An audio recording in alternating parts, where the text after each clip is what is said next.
Everybody, welcome to this brand new video of Flutter widget of the week. So what we're gonna do is gonna take a look at this custom clipper. So there are so many of them, you just have to try one after another. So this is the widget.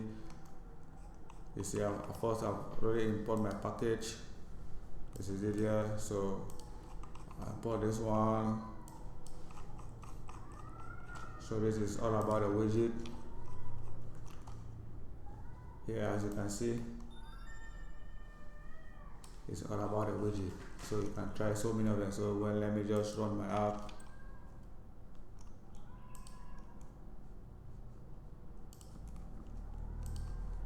So this is it.